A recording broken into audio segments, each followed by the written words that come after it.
दूध, दही, छाछ, मक्खन, घी सब एक ही वंश के हैं। फिर भी सबकी कीमत अलग है, क्योंकि श्रेष्ठता जन्म से नहीं बल्कि अपने कर्म, कला और गुणों से प्राप्त होती है। सब कुछ सीखना ही ज्ञान नहीं है, कुछ बातों को नज़रअंदाज करना भी ज्ञान है।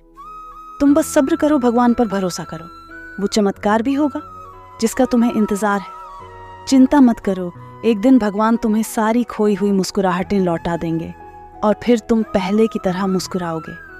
विश्वास रखिए, अगर आप किसी के लिए निस्वार्थ कुछ अच्छा करोगे तो कहीं ना कहीं आपके लिए कुछ बहुत अच्छा ज़रूर हो रहा होगा। लोग कीचड़ उछाले तो परवाह ना करो। इंसान केवल वही दे सकता है जो उसके पास होता है। बिना किसी शिकायत और निंदा के सिर्फ दिन बिताकर देखो, शांति और खुशी नहीं ढूंढनी पड़ेगी।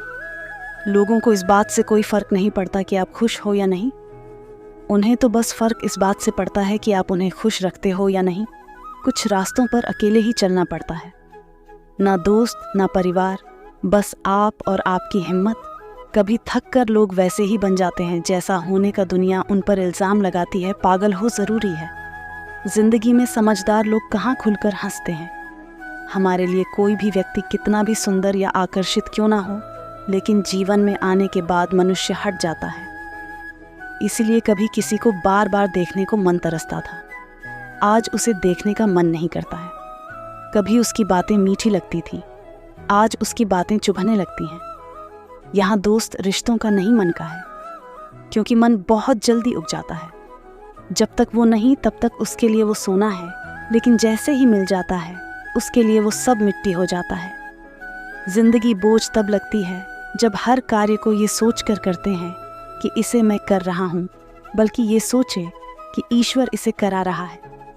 जल्दबाजी में किया गया विश्वास और मेहनत के बिना लगाई गई आस, इन दोनों का परिणाम धोखा ही होता है। जब तक हमारे पास कुछ धन संपत्ति है, कुछ गुण है, कुछ योग्यता है, तभी तक दुनिया आदर करती है। जब तक कोई मुंह पर बात ना कहे, यही समझना चाहिए कि उसने कुछ नहीं कहा। परिवर्तन प्रकृति का नियम है। नफरत का कोई अस्तित्व नहीं होता, वह केवल प्रेम की गैर हाजिरी का परिणाम है। त्याग के बिना कुछ भी पाना संभव नहीं है, क्योंकि एक सांस लेने के लिए पहली सांस छोड़नी पड़ती है। रात नहीं होगा तो सुबह का महत्व नहीं होगा। दुख के बादल नहीं आएंगे तो सुख का अनुभव ही नहीं होगा। जिस दिन आपने ये वाह छोड़ दी कि लोग आपके बारे में क्या सोचते हैं, तो समझो उस दिन से आपने जिंदगी का आनंद लेना शुरू कर दिया है। तुम्हें खुद को तैयार करना होगा खुद की प्रगति के लिए। ये मुझे समझे, काश वो मुझे समझे। इसमें आधी उम्र निकल जाएगी जिन्हें समझना होगा। वो दूर रहकर भी साथ होगा, जिन्हें निभाना नहीं वह पास रहकर भी बहाने ढूंढेगा। अच्छा है कि खुद के प्रयासों से आगे बढ़ाया जाए। स्वर्ग में सब कुछ लेकिन मौत नहीं। गीता में सब कुछ है लेकिन झूठ नहीं। दुनिया में सब कुछ है लेकिन किसी को सुकून नहीं। और आज के इंसान में सब कुछ है लेकिन सब्र नहीं। हारना रोना कोई बड़ी बात नहीं। हर कोई हालात से हारता है और रोता है। बस कोई हार कर परिस्थिति को कोसता है और कोई उस विकट परिस्थिति से गुजरकर हंसता है, उभरता है। जब कोई समझे ही ना तो उसे समझाने की ज़रूरत ही क्या। जब कोई माने ही ना तो उसे बताने की ज़रूरत ही क्या। जिन रिश्तों में कि भावनाओं की कदर ना हो, उन रिश्तों को ज़बरदस्ती खींचने की ज़रूरत ही क्या। श्री कृष्ण कहते हैं, रूठ जाने के बाद कसूर चाहे किसी का भी हो, बात शुरू वही करता है जो प्रेम करता है। आशा मत खोना, आप कभी नहीं जानते कल आपके लिए क्या लाने वाला है। एक जंगल में एक काला कौआ रहता था। वह अपने काले रंग से बहुत परेशान था। एक दिन वह महात्मा जी के पास पहुंचा। वो महात्मा जी भरे चमत्कारी शक्तियां जानते थे। उनको प्रणाम करके काला कौआ बोला, महात्मा जी, मैं सुना है आप रूप परिवर्तित कर सकते हैं। मैं अपने रूप से बहुत परेशान हूँ, मुझे रूप बदलना है। महात्मा जी ने कहा, दिक्कत क्या है। वो कौआ अपना दुख बताने लगा कि मैं काले रंग का हूँ। काले रंग से मुझे घिन आने लगी है। लोग मुझे देखते ही उड़ा देते हैं, अपनी नज़रों के सामने रखना पसंद नहीं करते। कभी आपने देखा है किसी इंसान को कौवे को लाड प्यार करते हैं? मुझे लगता है ये जो रूप है मेरा मेरी खुशियों के आड़े आ रहा है, मुझे बदलना। महात्मा जी ने कहा, ठीक है, तुमने क्या सोचा है? क्या बनना चाहते हो? कौवे ने कहा।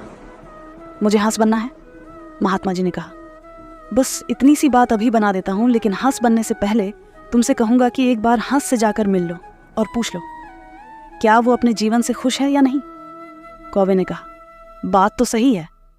कौवा उड़ता हुआ हंस के पास पहुंच गया और जाकर पूछा, मेरे मित्र, मैंने सुना है आप बहुत खुश हैं, आपके पास का सफ़ेद रंग है। हंस ने कहा, तुमसे ये बेवकूफ़ भरी बातें किसने कह दी कि मैं खुश हूँ?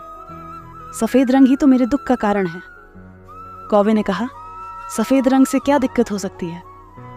इतना प्यारा रंग है, मुझे तो बड़ा अच्छा लगता है। हंस ने कहा, तुमने देखा है जब लोग मर जाते हैं, अर्थी उठाए जाते हैं तो अर्थी पर सफ़ेद चादर ढकी होती है। ये भी कोई रंग है सफ़ेद? मैं बड़ा परेशान हूँ, मुझे मौका मिले तो मैं अपना रूप बदल लूँ। कौवे ने कहा, आप भी रूप बदलना चाहते हैं तो चलो एक महात्मा जी के पास। वैसे तो किसी का भी रूप बदल देते हैं। वैसे आप क्या बनना चाहते हैं? हंस ने कहा, मैं तोता बनना चाहता हूँ, क्योंकि तोते का शरीर कई रंगों से बना होता है। उसके बाद कौवा और हंस महात्मा जी के पास कहने लगे, हमें तोता बना दो। महात्मा जी ने कहा, ठीक है, मैं तुम दोनों को तोता बना देता हूँ, लेकिन पहले तोते से मिलकर आओ, क्या वो अपने जीवन से खुश है? दोनों तोते के पास गए, उसकी तारीफ करने लगे। तोता, तुम तो बड़े खुश रहते हो, बहुत से लोग तुम्हारी प्रशंसा करते हैं। तोते ने बहुत ही उदास होकर कहा, मैं अपने जीवन से खुश नहीं हूँ। हरा रंग देखो कितनी दिक्कत देता है, मैं खुश नहीं रहता। मेरे इस रूप की वजह से मुझे लोग पकड़ कर ले जाते हैं और अपने घरों में पिंजरों में कैद कर देते हैं, फिर बुलवाते हैं। मैं तो परेशान हो गया हूँ। लोगों ने मुझे अपने मनोरंजन का साधन बना लिया है। मुझे मौका मिले तो मैं रूप बदल लूँ। ये दोनों दूसरे को देखने लगे। कौवा और हंस ने कहा, चलो भाई, रूप बदल देंगे। एक महात्मा जी है, वो हमारा रूप बदल देंगे। तीनों उड़कर पहुंचे महात्मा जी के पास और बोले, मैं मोर बनना चाहता हूँ। तीनों ने कहा, हमें मोर बना दीजिए। महात्मा जी ने कहा, ठीक है, बना देता हूँ, लेकिन उससे पहले मोर से जाकर मिलो और पता तो करो वो खुश है कि नहीं। फिर तीनों मोर के पास गए। मोर से पूछा, तुम तो बड़े खुश लगते, तुमसे खुश इस दुनिया में कोई पक्षी नहीं है।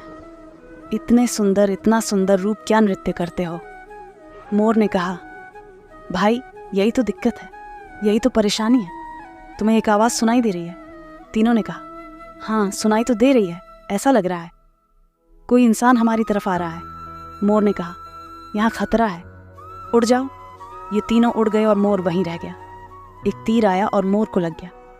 मोर छटपटाने लगा और तीनों से कहने लगा, सुन लो, जैसे हाल में हो उसी हाल में खुश रहो। मैं इतना सुंदर हूँ, इसलिए तो मेरा कर लिया जा रहा है।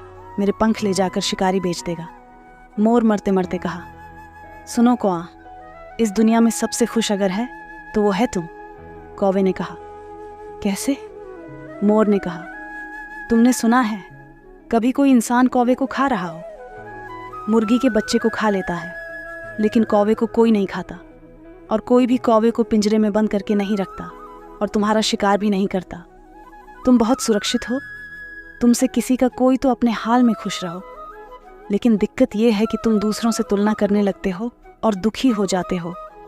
ये कहानी इन पक्षियों की नहीं, हमारी है। हम जिस हाल में हैं, हमें खुश रहना सीख लेना चाहिए। अगर तुलना करते रहोगे तो तुलना का कोई अंत नहीं होता। तुलना हमारे सुखों का अंत कर देती है। याद रखना कि सूर्य और चंद्रमा दोनों का अपना महत्व है, लेकिन तुलना नहीं की जा सकती। दोनों में से जिसका समय है वो तभी चमकता है। मैं आशा करता हूँ कि इस वीडियो से आपने बहुत कुछ सीखा होगा। अगर आप इस चैनल पर नए हैं तो चैनल को सब्सक्राइब कर लीजिए। धन्यवाद।